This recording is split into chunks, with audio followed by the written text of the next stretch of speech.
बीरबल ने तोड़ा व्यापारी का घमंड। कुत्ते की पूंछ सीधी करके दिखाओ। नमस्कार दोस्तों, मैं पूजा वर्मा आज फिर से कुत्ते की पूंछ और व्यापारी का घमंड की अद्भुत कहानी लेकर आई हूं। तो प्लीज इसे पूरा सुने और समय ना गवाते हुए मैं आपको कहानी सुनाती हूं। भाग 1। दिल्ली के लाल किले का दरबार उस दिन हमेशा से ज्यादा भव्य लग रहा था। सुनहरी छतों से झिलमिलाती रोशनी नीचे संगमरमर के फर्श पर पड़ रही थी। दरबार में हर तरफ चुप्पी थी। केवल पायल की हल्की सी झनकार, चवर की सरसराहट और बादशाह अकबर के सिंहासन के पास खड़े सेवकों की धीमी सांसें सुनाई दे रही थीं। बादशाह अकबर आज कुछ गंभीर मूड में थे।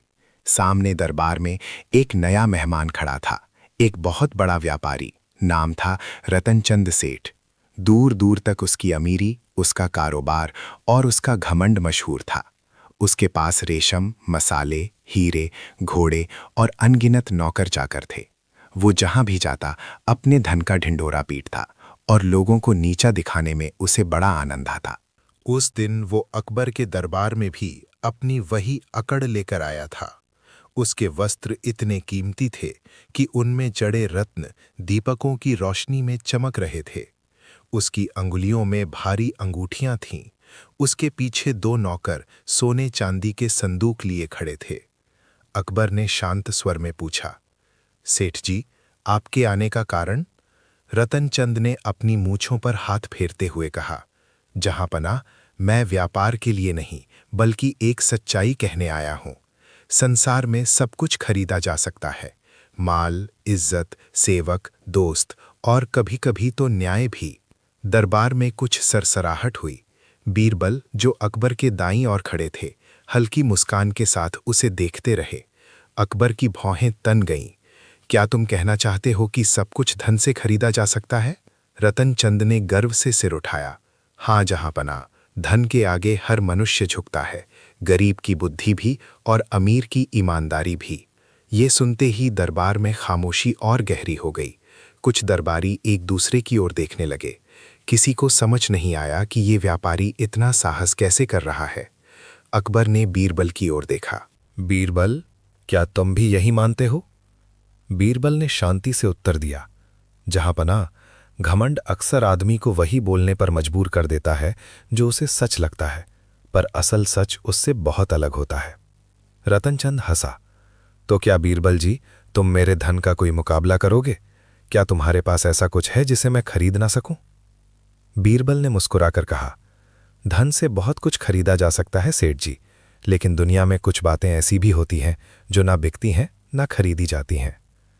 रतनचंद ने ठंडी हंसी हंसी। फिर तो सिद्ध कर दीजिए। अकबर को यह चुनौती रोचक लगी। उन्होंने तख्त के सहारे बैठते हुए कहा, बोलो बीरबल, व्यापारी की इस अकड़ का क्या जवाब है? बीरबल ने थोड़ी देर सोचा, फिर वो धीरे धीरे आगे बढ़े और बोले, जहांपनाह, मैं इसे एक छोटी सी परीक्षा से समझाता हूं। उन्होंने दरबार के एक सेवक को बुलाया और कहा, जाओ, महल के पीछे वाले आंगन में से एक कुत्ता लेकर आओ। दरबार में हल्का सा हंसने का स्वर उठा।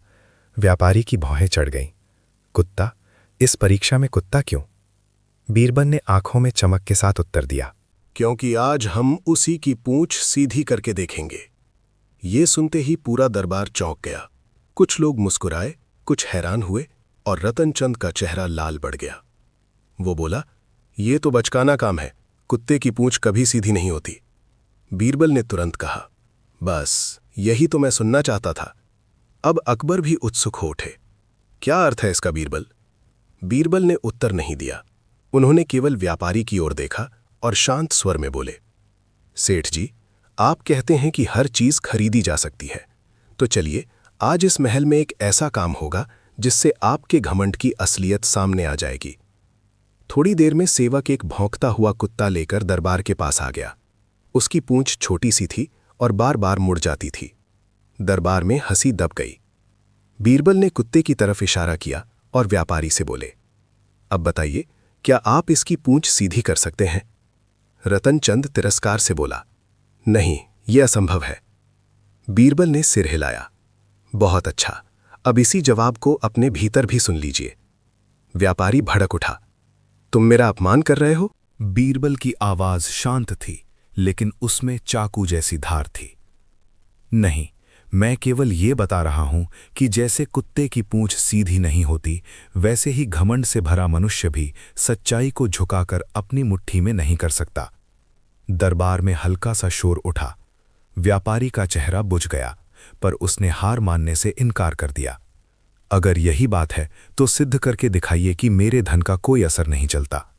बीरबल ने मुस्कुराकर कहा, अवश्य, लेकिन इसके लिए मुझे 1 दिन चाहिए। अकबर ने अनुमति दे दी। कल इसी समय दरबार में आओ, तब देखेंगे कि बीरबल तुम्हारे घमंड को कैसे तोड़ते हैं। रतनचंद ने चुनौती स्वीकार की और घमंड में सिर उठाकर वहां से चला गया। जाते जाते उसने ठान लिया था कि वो बीरबल को नीचा दिखाएगा। लेकिन बीरबल के चेहरे पर आज कोई चिंता नहीं थी। उनकी आंखों में एक अद्भुत चमक थी, जैसे वो पहले ही जान चुके हों कि व्यापारी को किस तरह झुकाना है। दरबार समाप्त होने के बाद अकबर ने बीरबल से पूछा, तुमने कुत्ते की पूंछ की बात क्यों कही? बीरबल ने धीमे स्वर में कहा, जहांपनाह, जो व्यक्ति खुद को सबसे ऊंचा समझता है, उसे उसकी असंभव सोच से ही उत्तर दिया जाता है। कल वो स्वयं देखेगा कि धन से इंसान को खरीदा जा सकता है, लेकिन समझदारी को नहीं। अकबर मुस्कुराए। मुझे विश्वास है कल तुम कुछ ऐसा करोगे कि उसका घमंड मिट्टी में मिल जाएगा। बीरबल ने बस इतना कहा। जहांपनाह, कभी-कभी सत्य को समझाने के लिए तर्क नहीं, बल्कि एक सुंदर चाल चाहिए होती है। और उस रात पूरे महल में यही चर्चा थी कि आखिर बीरबल कल व्यापारी को कैसे सबक सिखाएंगे। भाग 2।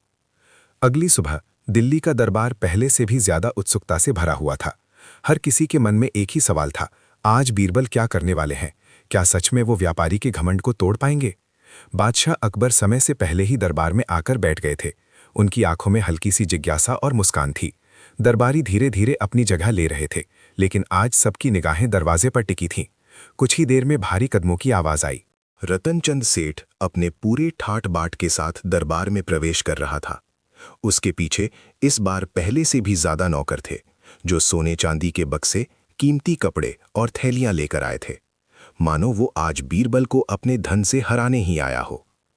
वो सामने आकर खड़ा हुआ और बोला, जहांपनाह, मैं तैयार हूं। देखते हैं आज बीरबल क्या चमत्कार दिखाते हैं। अकबर ने बीरबल की ओर देखा। बीरबल, अब समय आ गया है। बीरबल धीरे धीरे आगे बढ़े। उनके चेहरे पर वही शांत मुस्कान थी। उन्होंने इशारा किया और कुछ सेवक एक बड़ा सा लकड़ी का पिंजरा लेकर आए। उस पिंजरे के अंदर वही कुत्ता था जिसकी पूंछ टेढ़ी थी। दरबार में हलचल हुई। बीरबल बोले, सेठ जी, आपने कल कहा था कि कुत्ते की पूंछ सीधी नहीं हो सकती। आज हम इसी बात को थोड़ा और गहराई से समझेंगे। रतनचंद हंसा। इसमें समझने जैसा क्या है, ये तो सभी जानते हैं। बीरबल ने कहा, ठीक है, लेकिन अगर मैं कहूं कि हम इसे सीधा कर सकते हैं तो? दरबार में फुसफुसाहट फैल गई। रतनचंद ने चुनौती भरे अंदाज में कहा, अगर तुम ऐसा कर दिखाओ तो मैं मान लूंगा कि दुनिया में कुछ चीजें धन से नहीं खरीदी जा सकती। बीरबल ने सिर झुकाया। साक्षी रहे जहांपनाह और पूरा दरबार। इसके बाद उन्होंने सेवकों को आदेश दिया। कुछ ही क्षणों में कई अजीबोगरीब चीजें लाई गईं। लकड़ी की पतली नली, कपड़े की पट्टियां, तेल, रस्सियां और कुछ छोटे छोटे औजार। ये देखकर दरबार में हल्की सी हंसी गूंज उठी। बीरबल ने कुत्ते को बाहर निकलवाया और उसकी पूंछ को धीरे धीरे सीधा करके एक पतली लकड़ी की नली में डाल दिया।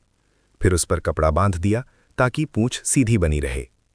उन्होंने सबकी ओर देखते हुए कहा, अब ये पूंछ कुछ समय तक इसी तरह बंधी रहेगी।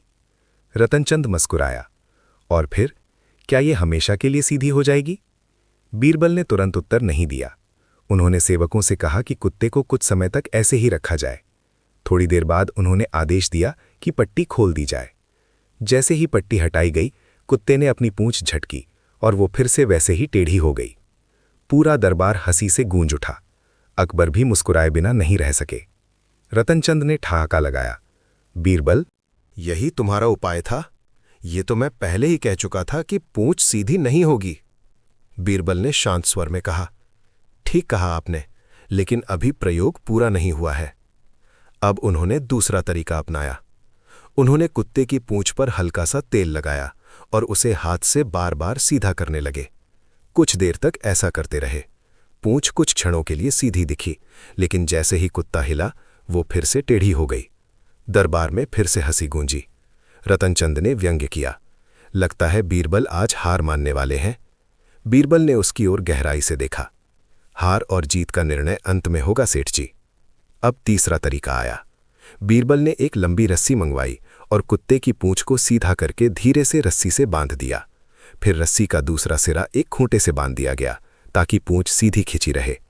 कुछ देर तक सब देखते रहे। फिर जब रस्सी खोली गई तो वही हुआ, पूंछ फिर टेढ़ी। अब तो दरबार में हंसी रूखी नहीं रही थी। रतनचंद ने गर्व से कहा, अब तो मान जाओ बीरबल, कुछ चीजें कभी नहीं बदलती। बीरबल ने धीरे से सिर हिलाया। बिल्कुल सही कहा आपने। ये सुनकर व्यापारी चौंक गया। तो तुम मान गए कि मैं सही हूं? बीरबल की आंखों में अब एक गहरी चमक थी। उन्होंने कहा, हां, मैं मानता हूं कि कुछ चीजें कभी नहीं बदलती। अकबर ध्यान से सुन रहे थे। बीरबल ने आगे कहा, जैसे इस कुत्ते की पूंछ और वैसे ही एक घमंडी व्यक्ति का स्वभाव। ये सुनते ही दरबार में अचानक सन्नाटा छा गया। रतनचंद का चेहरा बदल गया। बीरबल ने आगे बढ़कर कहा, हमने 3 तरीके आजमाए, बांधकर, तेल लगाकर और खींचकर। हर बार पूंछ कुछ देर के लिए सीधी दिखी, लेकिन जैसे ही बंधन हटा वो फिर अपनी असली अवस्था में आ गई। उन्होंने व्यापारी की आंखों में देखते हुए कहा, ठीक वैसे ही सेठ जी, धन से आप लोगों को कुछ समय के लिए झुका सकते हैं, उनकी बात बदल सकते हैं, उनका व्यवहार खरीद सकते हैं, लेकिन उनका असली स्वभाव नहीं बदल सकते। दरबार में गहरा सन्नाटा था। बीरबल की आवाज अब और गंभीर हो गई। और जो मनुष्य खुद घमंड में डूबा हो, उसका स्वभाव भी उसी पूंछ की तरह होता है। कुछ समय के लिए दब सकता है, लेकिन बदलता नहीं। रतनचंद अब चुप था।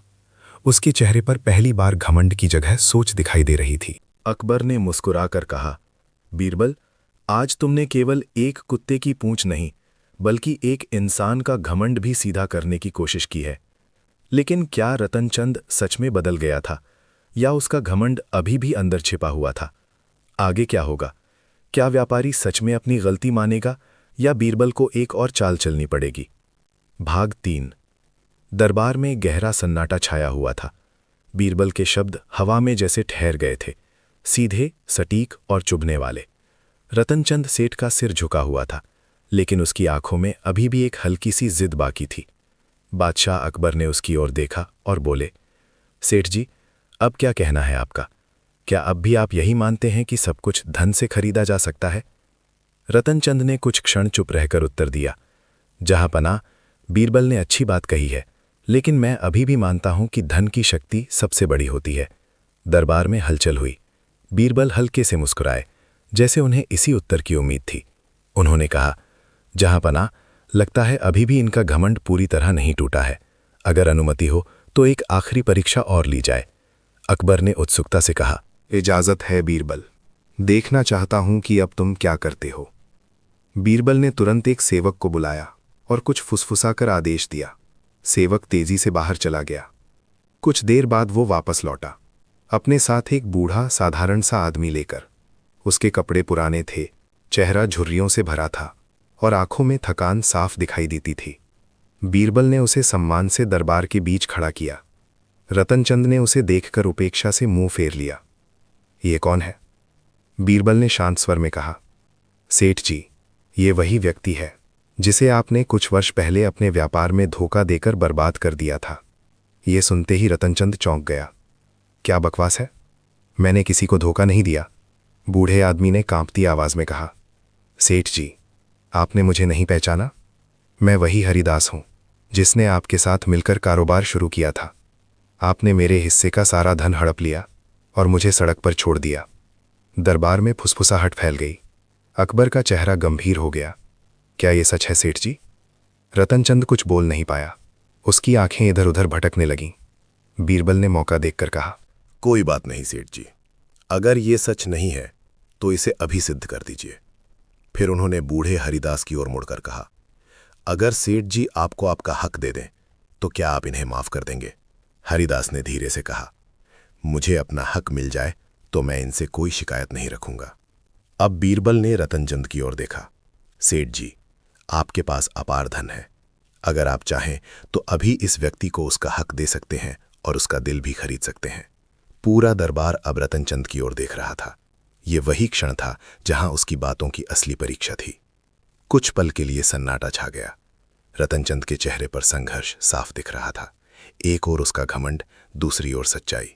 आखिरकार उसने धीमे स्वर में कहा, मैं इसे कुछ धन दे सकता हूं, लेकिन इतना नहीं जितना ये कह रहा है। बीरबल ने तुरंत कहा, क्यों? आपने तो कहा था कि सब कुछ धन से खरीदा जा सकता है। रतनचंद चुप हो गया। बीरबल ने आगे कहा, सेठ जी, अगर आपका सिद्धांत सही होता तो आप इस व्यक्ति की पीड़ा, उसका विश्वास, उसका टूटा हुआ जीवन, सब कुछ धन से वापस खरीद सकते थे। उन्होंने धीरे धीरे चलते हुए कहा, लेकिन सच्चाई ये है कि कुछ चीजें कभी वापस नहीं आती, जैसे विश्वास, सम्मान और ईमानदारी। दरबार में गहरा सन्नाटा छा गया। बीरबल की आवाज अब और भी प्रभावशाली हो गई। आपने इस व्यक्ति का विश्वास तोड़ा और अब आपका धन भी उसे पूरा नहीं कर सकता। जैसे कुत्ते की पूंछ कभी सीधी नहीं होती, वैसे ही घमंड में डूबा हुआ मन भी सच्चाई को स्वीकार नहीं करता। अब रतनचंद पूरी तरह टूट चुका था। उसकी आंखों में पछतावा साफ झलक रहा था। वो धीरे धीरे हरिदास के पास गया और उसके सामने झुक गया। मुझे माफ कर दो, मैंने तुम्हारे साथ बहुत गलत किया। दरबार में सभी स्तब्ध रह गए। रतनचंद ने अपने सेवकों को इशारा किया, जो भी इस व्यक्ति का हक है उससे दुगना इसे दे दो। हरिदास की आंखों में आंसू आ गए। अकबर ने संतोष की सांस ली। आज न्याय हुआ है। बीरबल मुस्कुराए। जहांपना, आज केवल न्याय ही नहीं हुआ, बल्कि एक घमंड भी टूटा है। अकबर ने हंसते हुए कहा, बीरबल, तुमने फिर साबित कर दिया कि बुद्धि और सत्य की शक्ति धन से कहीं अधिक होती है। रतनचंद ने सिर झुकाकर कहा,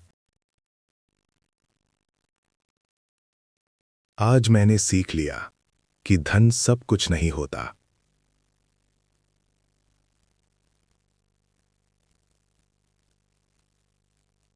बीरबल ने अंतिम बात कही, और जब ये समझ आ जाए तभी असली समझदारी शुरू होती है।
उसे बीरबल की बातें बार बार याद आने लगीं। कुछ चीज़ें कभी नहीं खरीदी जा सकतीं। उसे हरिदास का चेहरा याद आया, थका हुआ, टूटा हुआ, लेकिन सच्चा। उसने पहली बार महसूस किया कि उसने जीवन में बहुत कुछ पाया, लेकिन उतना ही खोया भी। अगली सुबह का फैसला। अगले दिन रतनचंद ने एक बड़ा निर्णय लिया। उसने अपने सभी नौकरों और व्यापारियों को बुलाया और कहा, आज से हमारा व्यापार केवल लाभ के लिए नहीं, बल्कि न्याय और ईमानदारी के लिए होगा। सब लोग हैरान रह गए। उसने आगे कहा, जिस जिस व्यक्ति के साथ मैंने कभी अन्याय किया है, उन्हें खोजा जाए और उनका हक लौटाया जाए। ये वही व्यक्ति था जो पहले एक सिक्का भी बिना लाभ के नहीं देता था। भेंट की वापसी। कुछ दिनों बाद हरिदास फिर से उसके सामने खड़ा था, लेकिन इस बार एक गरीब और टूटा हुआ इंसान नहीं, बल्कि सम्मान के साथ। रतनचंद ने उसे न केवल उसका हक लौटाया, बल्कि उसे अपने व्यापार में बराबरी का भागीदार बना लिया। हरिदास ने कहा, सेठ जी, ये बदलाव कैसे आया? रतनचंद ने मुस्कुराकर जवाब दिया, एक कुत्ते की पूंछ ने मुझे इंसान बनना सिखा दिया। दोनों हल्के से हंस पड़े। फिर दरबार में कुछ समय बाद रतनचंद फिर से दरबार में आया, लेकिन इस बार उसका अंदाज बिल्कुल अलग था। न कोई घमंड, न कोई अकड़। वो विनम्रता से झुककर बोला, जहांपना, मैं आपका और बीरबल जी का धन्यवाद करने आया हूं। आपने मुझे वो सिखाया जो कोई धन नहीं सिखा सकता था। बादशाह ने संतोष से बीरबल की ओर देखा। बीरबल ने हल्की मुस्कान के साथ कहा, सीख वही सफल होती है जो इंसान के अंदर बदलाव लाए। अंतिम सीख। अकबर ने पूरे दरबार से कहा, आज की इस घटना से हम सबको ये सीख मिलती है कि घमंड इंसान को अंधा बना देता है और सच्चाई उसे आईना दिखाती है। बीरबल ने आगे जोड़ा, और कभी-कभी उस आईने का रूप एक साधारण सी कुत्ते की पूंछ भी हो सकती है। दरबार में हल्की सी हंसी गूंज उठी, लेकिन इस बार उस हंसी में समझ और सम्मान दोनों थे। कहानी की सीख। इस पूरी कहानी से हमें यही सीख मिलती है, धन जरूरी है, लेकिन सबसे बड़ा नहीं। घमंड इंसान को गिरा देता है, सच्चाई और बुद्धि हमेशा जीतती है, और सबसे बड़ी बात, इंसान बदल सकता है अगर वो सच को स्वीकार कर ले। भाग 5, नई चुनौती। दरबार में सब कुछ शांत था। रतनचंद अब बदल चुका था। लेकिन दुनिया इतनी आसान नहीं होती। नई समस्या की शुरुआत। एक दिन सुबह सुबह दरबार में हड़कंप मच गया। एक सैनिक दौड़ता हुआ आया और बोला, जहांपनाह, शहर के कई व्यापारी शिकायत लेकर आए हैं। अकबर ने तुरंत उन्हें अंदर बुलाने का आदेश दिया। कुछ ही क्षणों में 5 बड़े व्यापारी दरबार में आ खड़े हुए। उनके चेहरों पर गुस्सा और चिंता साफ दिख रही थी। एक व्यापारी आगे बढ़ा, जहांपनाह, हम सब रतनचंद सेठ के खिलाफ शिकायत लेकर आए हैं। पूरा दरबार चौंक गया। अकबर ने भौहें चढ़ाईं, लेकिन रतनचंद तो अब सुधर चुका है, फिर शिकायत क्यों? दूसरा व्यापारी बोला, जहांपनाह, यही तो चाल है। बाहर से वो ईमानदार बनने का नाटक कर रहा है, लेकिन अंदर ही अंदर वो फिर से पुराने तरीके अपना रहा है। दरबार में हलचल मच गई। रतनचंद पर आरोप। इतने में रतनचंद भी दरबार में आ गया। उसने सबकी बातें सुनी और तुरंत बोला, जहांपनाह, ये सब झूठ है, मैं अब वैसा नहीं रहा। पहला व्यापारी चिल्लाया, तो फिर हमारे माल के सौदे में गड़बड़ी कैसे हुई? हमारे हिसाब में घाटा और तुम्हारे खजाने में फायदा कैसे बढ़ा? अब मामला गंभीर हो चुका था। अकबर ने बीरबल की ओर देखा। बीरबल, लगता है ये मामला फिर तुम्हारे हाथ में आ गया है। बीरबल ने शांत स्वर में कहा, जहांपनाह, सच जल्द ही सामने आ जाएगा। बीरबल की नई योजना। बीरबल ने सभी व्यापारियों और रतनचंद को ध्यान से देखा, फिर बोले, आज हम फिर एक छोटा सा प्रयोग करेंगे। रतनचंद थोड़ा घबरा गया। उसे पिछली घटना याद आ गई, कुत्ते की पूंछ। बीरबल ने कहा, इस बार कोई कुत्ता नहीं, बल्कि इंसान की नीयत की परीक्षा होगी। दरबार में सन्नाटा छा गया। जाल बिछाया गया। बीरबल ने एक चाल चली। उन्होंने एक नकली व्यापारी को दरबार में बुलवाया, जो असल में बीरबल का आदमी था। लेकिन दिखने में बहुत अमीर लग रहा था। उसने कहा, मैं एक बड़ा सौदा करना चाहता हूं जिसमें भारी लाभ है, लेकिन उसमें थोड़ा धोखा देना पड़ेगा। अब असली परीक्षा शुरू हुई। बीरबल ने उस नकली व्यापारी से कहा, यहां मौजूद सभी व्यापारी इस सौदे में शामिल हो सकते हैं, जो चाहे आगे आए। अब सबकी निगाहें रतनचंद पर थीं, असली चेहरा सामने। कुछ पल के लिए रतनचंद चुप रहा। उसके चेहरे पर संघर्ष साफ दिख रहा था, पुरानी आदतें और नई सीख। दूसरे व्यापारी तुरंत बोले, हम नहीं करेंगे ऐसा धोखा। अब सबकी नजर रतनचंद पर टिक गई। अगर वो आगे बढ़ता तो साफ हो जाता कि वो नहीं बदला, अगर नहीं बढ़ता तो साबित होता कि वो सच में बदल चुका है। निर्णायक पल। रतनचंद ने गहरी सांस ली और फिर धीरे धीरे आगे बढ़ा। दरबार में सनसनी फैल गई। एक व्यापारी चिल्लाया, देखा, हमने कहा था ना, ये नहीं बदला। अकबर का चेहरा सख्त हो गया, लेकिन तभी रतनचंद ने उस नकली व्यापारी की ओर देखकर कहा, मैं सौदे में शामिल तो होऊंगा, लेकिन एक शर्त पर। सब चौंक गए। क्या शर्त? बीरबल ने पूछा। रतनचंद ने दृढ़ आवाज में कहा, इस सौदे में किसी के साथ धोखा नहीं होगा। अगर लाभ होगा तो सबको बराबर मिलेगा, अगर नुकसान होगा तो मैं अकेला उठाऊंगा। पूरा दरबार स्तब्ध रह गया। सच सामने आ गया।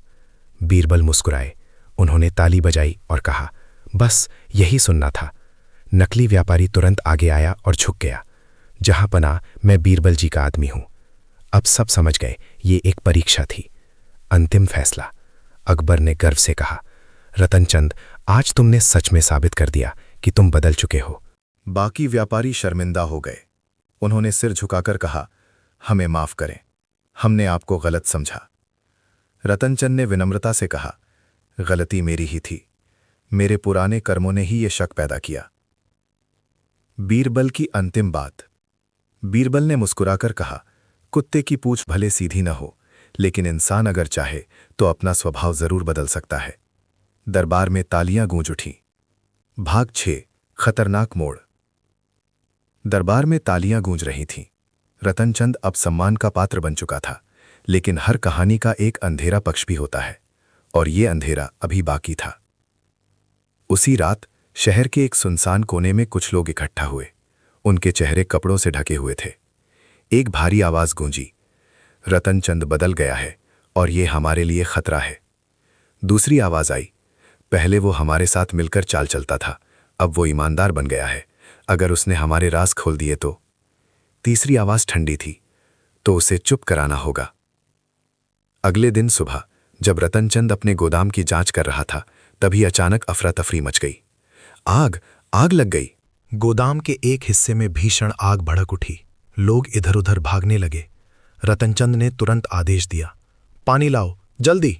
लेकिन आग बहुत तेज थी, जैसे किसी ने जानबूझकर लगाई हो। कुछ ही देर में उसका आधा माल जलकर राख हो गया। दरबार में खबर सैनिक दौड़ते हुए दरबार पहुंचे। जहां पना, रतनचंद के गोदाम में आग लग गई है और शक है कि यह कोई साजिश है। अकबर तुरंत गंभीर हो गए। बीरबल आगे आए। जहां पना, यह साधारण आग नहीं लगती, इसके पीछे कोई गहरी चाल है। बीरबल की जांच। बीरबल खुद घटनास्थल पर पहुंचे। उन्होंने जले हुए सामान, राख और आसपास के निशानों को ध्यान से देखा। फिर उन्होंने धीरे से कहा, आग खुद नहीं लगी, लगाई गई है। रतनचंद ने घबराकर पूछा, लेकिन क्यों? अब तो मेरा किसी से झगड़ा भी नहीं है। बीरबल ने उसकी आंखों में देखते हुए कहा, तुम्हारा अतीत अभी भी तुम्हारा पीछा कर रहा है। सुराग। जांच करते हुए बीरबल को एक अजीब चीज मिली, एक आधी जली हुई कपड़े की पट्टी जिस पर एक खास निशान बना था। बीरबल की आंखों में चमक आ गई। अब खेल शुरू होगा। मार बार में जाल। अगले दिन बीरबल ने दरबार में सभी बड़े व्यापारियों को बुलाया। उन्होंने घोषणा की, जिस किसी ने भी ये आग लगाई है वो आज खुद सामने आ जाएगा। सब एक दूसरे को देखने लगे। बीरबल ने वो जली हुई पट्टी सबको दिखाई। ये निशान एक खास गुप्त व्यापारिक समूह का है जो धोखे और चालबाजी के लिए जाना जाता है। कुछ व्यापारियों के चेहरे का रंग उड़ गया। सच्चाई का डर। बीरबल ने चाल चली, हमने उस व्यक्ति को पहचान लिया है, लेकिन हम चाहते हैं कि वो खुद आगे आए। दरबार में सन्नाटा छा गया। कुछ पल बीते, फिर अचानक एक व्यापारी कांपते हुए आगे आया। जहां पना, मुझसे गलती हो गई। सब चौंक गए। सच सामने। उसने कहा, मैं उस गुप्त समूह का हिस्सा हूं और हमने ही आग लगवाई थी। हमें डर था कि रतनचंद हमारे राज खोल देगा। अकबर का चेहरा क्रोध से भर गया। तुमने एक निर्दोष व्यक्ति को नुकसान पहुंचाया। व्यापारी सिर झुकाकर खड़ा रहा। रतनचंद की असली परीक्षा। अब सबकी नजर रतनचंद पर थी। ये उसका बदला लेने का मौका था। अकबर बोले, रतनचंद, तुम चाहो तो इसे कड़ी सजा दिला सकते हो। कुछ पल के लिए खामोशी रही। फिर रतनचंद ने धीरे से कहा, जहां पना, मैं सजा नहीं चाहता। सब चौंक गए। क्या? अकबर ने पूछा। रतनचंद ने कहा, मैं जानता हूं कि गलत रास्ते पर चलना क्या होता है, क्योंकि मैं खुद कभी उस रास्ते पर था। उसकी आवाज भर्रा गई। अगर ये बदलना चाहता है तो इसे एक मौका दिया जाए। अंतिम निर्णय। दरबार में सन्नाटा छा गया। अकबर ने बीरबल की ओर देखा। बीरबल मुस्कुराए। जहां पना, यही असली बदलाव है। अकबर ने आदेश दिया, अपराधी को सजा के बजाय एक अवसर दिया जाए, लेकिन वो राज्य की सेवा करेगा और अपनी गलती का प्रायश्चित करेगा। अंतिम सीख, भाग 6। बीरबल ने दरबार में कहा, कुत्ते की पूंछ चाहे कभी सीधी ना हो, लेकिन इंसान का दिल अगर बदल जाए तो वो दुनिया भी बदल सकता है। दरबार में एक गहरी शांति फैल गई। इस बार ये जीत सिर्फ बुद्धि की नहीं, बल्कि इंसानियत की थी। भाग 7, सबसे बड़ा षड्यंत्र। दरबार में शांति थी, लेकिन ये शांति तूफान से पहले की थी। रतनचंद अब बदल चुका था। दुश्मन पकड़ा जा चुका था, लेकिन असली खेल अभी बाकी था।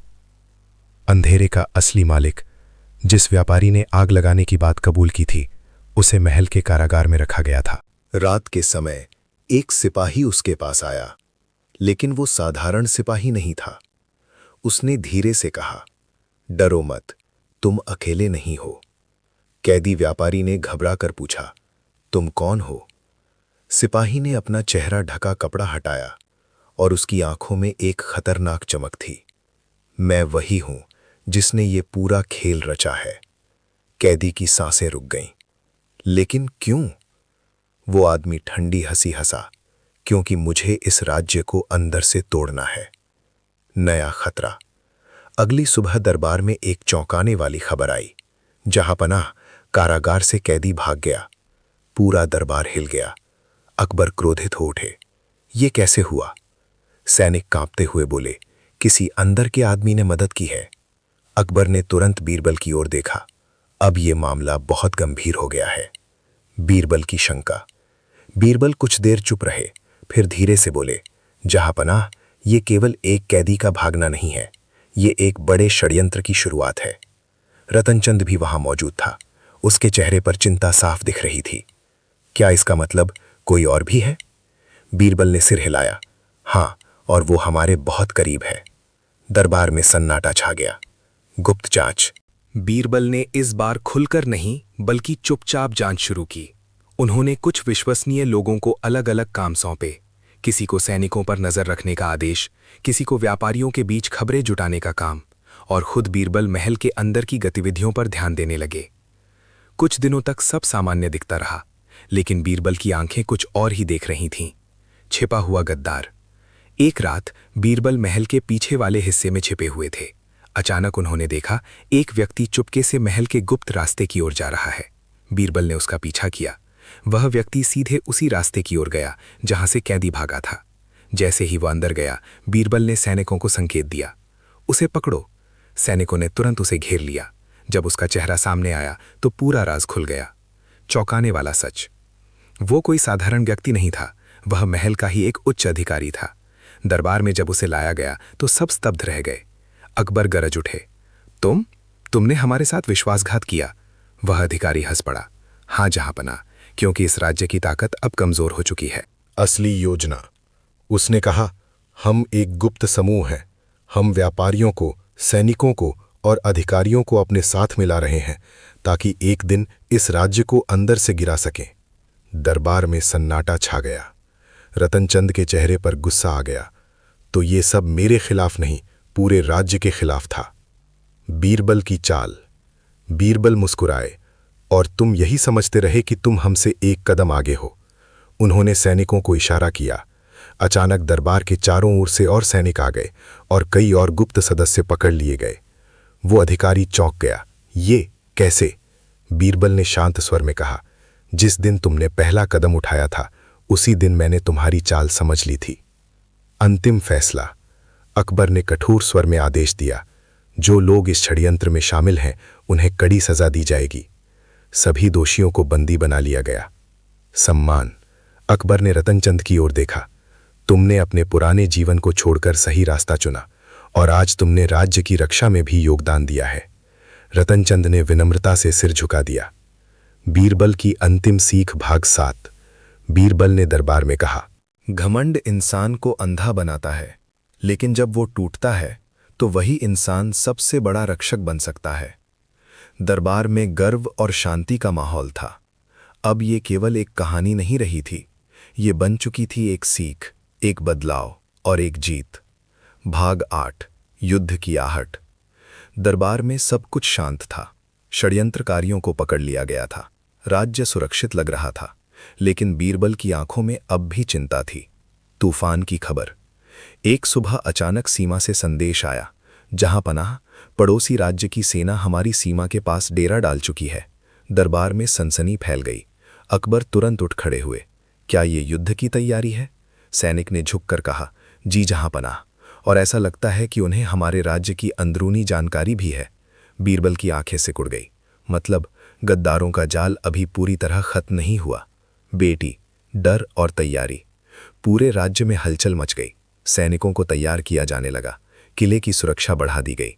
जनता में डर फैलने लगा। रतनचंद भी दरबार में मौजूद था। उसने चिंतित होकर कहा, जहां पनाह, अगर युद्ध हुआ तो व्यापार, लोग सब बर्बाद हो जाएंगे। अकबर ने दृढ़ आवाज में कहा, हम अपने राज्य की रक्षा करेंगे। बीरबल की अलग सोच। सब युद्ध की तैयारी में लगे थे, लेकिन बीरबल कुछ और सोच रहे थे। उन्होंने कहा, जहां पनाह, युद्ध आखिरी रास्ता होना चाहिए। एक मंत्री ने विरोध किया, लेकिन दुश्मन हमारी सीमा पर खड़ा है।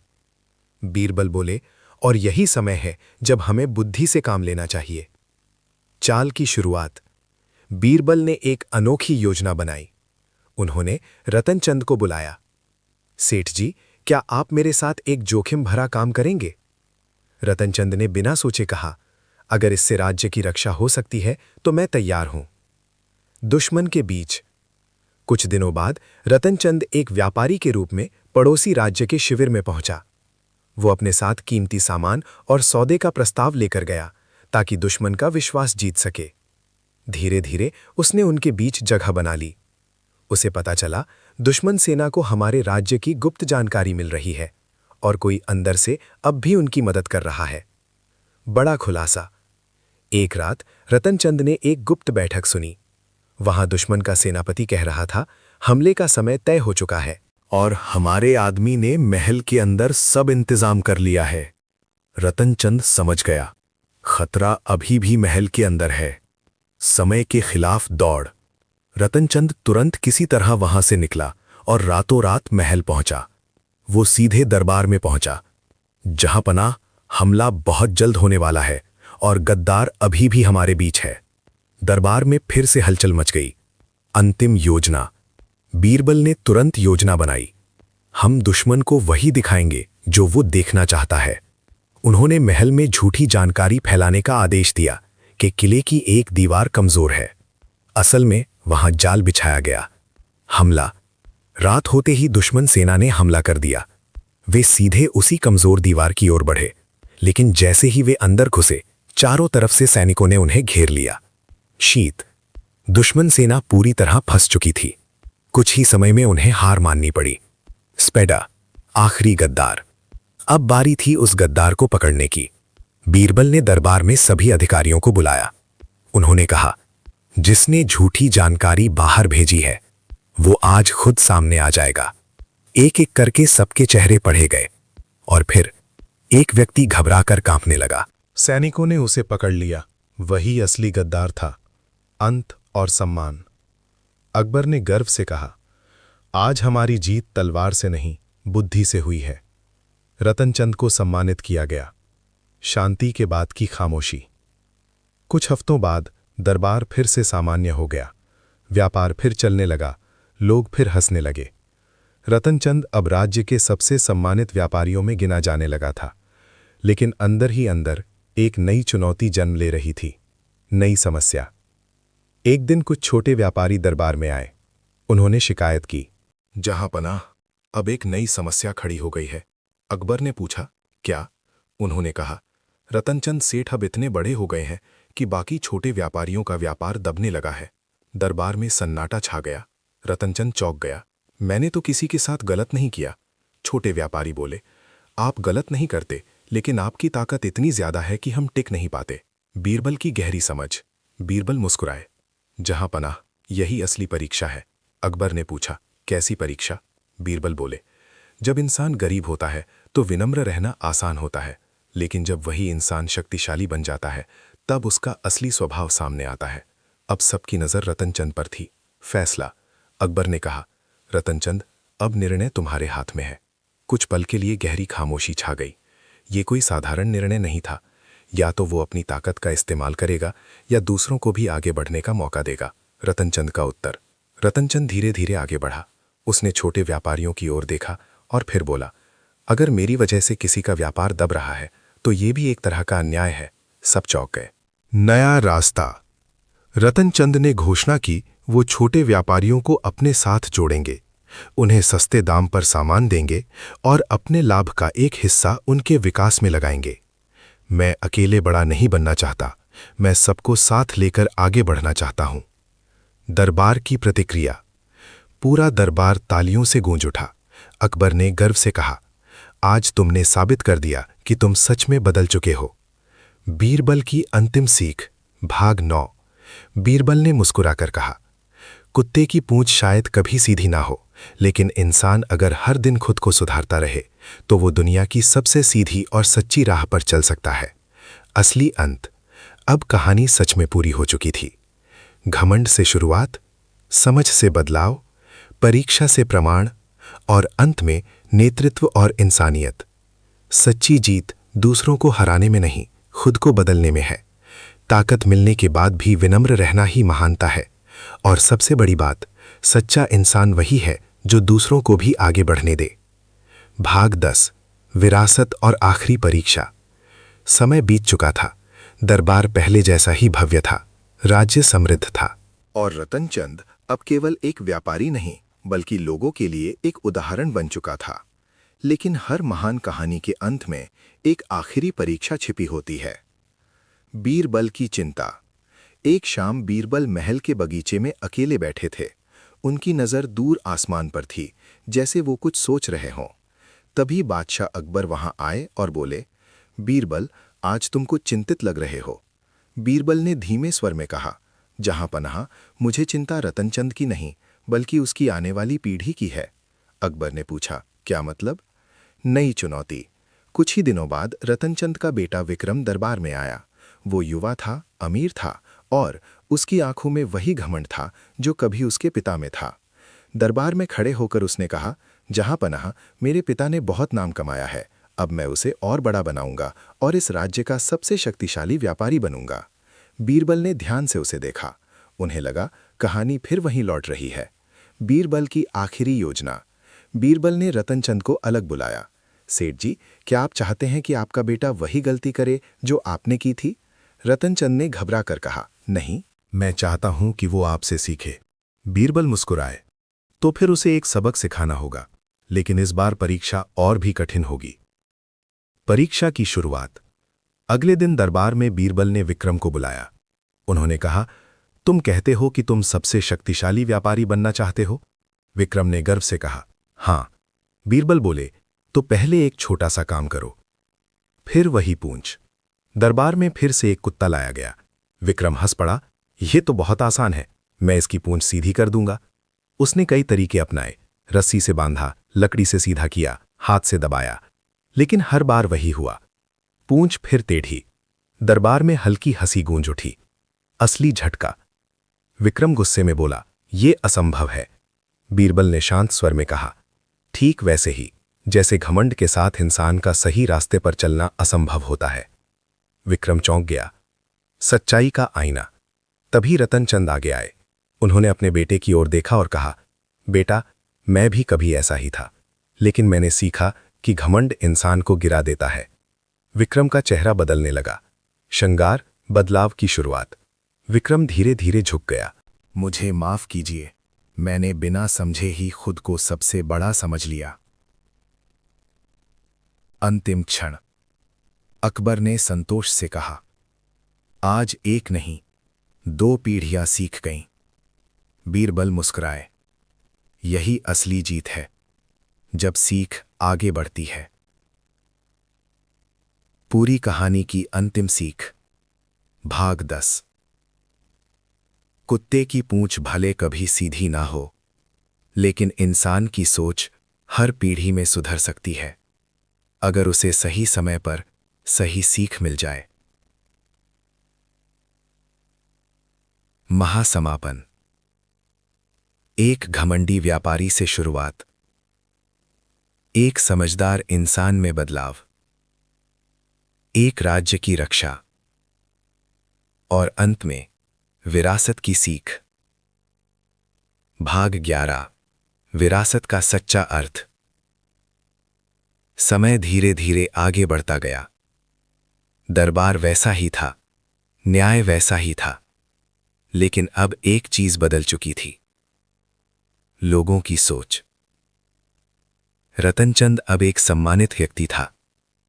उसका बेटा विक्रम भी विनम्रता सीख चुका था, लेकिन बीरबल जानते थे, सीख को बचाए रखना उसे सिखाने से भी ज्यादा कठिन होता है। एक नई पीढ़ी। कुछ वर्षों बाद राज्य में नए नए व्यापारी उभरने लगे।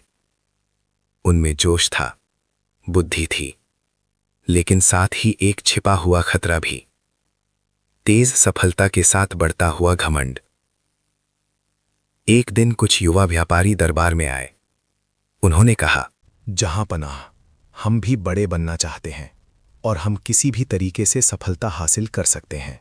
दरबार में हलचल मच गई। बीरबल ने उन्हें ध्यान से देखा और मुस्कुराए। लगता है कुत्ते की पूंछ की कहानी फिर सुनानी पड़ेगी। आखिरी प्रयोग। इस बार बीरबल ने कुछ अलग किया। उन्होंने ना कोई कुत्ता मंगवाया, ना कोई चाल चली, बल्कि उन्होंने सभी युवाओं को एक साथ बुलाया और कहा, आज कोई परीक्षा नहीं होगी, आज तुम खुद अपना फैसला करोगे। सब चौंक गए। 3 रास्ते। बीरबल ने जमीन पर 3 रेखाएं खींची। पहला रास्ता, जल्दी सफलता लेकिन धोखा। दूसरा रास्ता, धीमी सफलता लेकिन ईमानदारी। तीसरा रास्ता, दूसरों को साथ लेकर आगे बढ़ना। उन्होंने कहा, तुम सब अपने अपने रास्ते चुनो और याद रखो, हर रास्ता तुम्हारा भविष्य तय करेगा। निर्णय का समय। कुछ युवा पहले रास्ते पर चले गए, उन्हें जल्दी अमीर बनना था। कुछ दूसरे रास्ते पर गए, उन्हें सच्चाई पसंद थी। और कुछ तीसरे रास्ते पर खड़े रहे। वे समझ चुके थे कि असली ताकत साथ चलने में है। समय का परिणाम। कुछ महीनों बाद पहले रास्ते वाले पकड़े गए, उनकी चालाकी उजागर हो गई। दूसरे रास्ते वाले धीरे धीरे सफल हुए। तीसरे रास्ते वाले सबसे आगे निकल गए, क्योंकि उनके साथ लोग थे। दरबार में निष्कर्ष। अकबर ने कहा, अब समझ में आया असली शक्ति क्या होती है। युवाओं ने सिर झुका दिया। बीरबल की अंतिम सीख। भाग 11। बीरबल ने कहा, कुत्ते की पूंछ की कहानी केवल एक उदाहरण थी। असल बात यह है कि इंसान का स्वभाव वही रहता है जो वो खुद चुनता है, लेकिन अगर वो हर दिन सही रास्ता चुने तो उसका स्वभाव भी बदल सकता है। विरासत का अर्थ। रतनचंद, विक्रम और नए व्यापारी सब एक साथ खड़े थे। अब ये केवल एक कहानी नहीं थी, ये बन चुकी थी एक परंपरा, एक सोच, एक विरासत। अंतिम निष्कर्ष। घमंड हर पीढ़ी में जन्म लेता है, लेकिन समझदारी उसे हर बार हरा सकती है। अगर आपको हमारा ये वीडियो पसंद आया हो तो हमारे चैनल को सब्सक्राइब करें और कमेंट करना ना भूलें। धन्यवाद।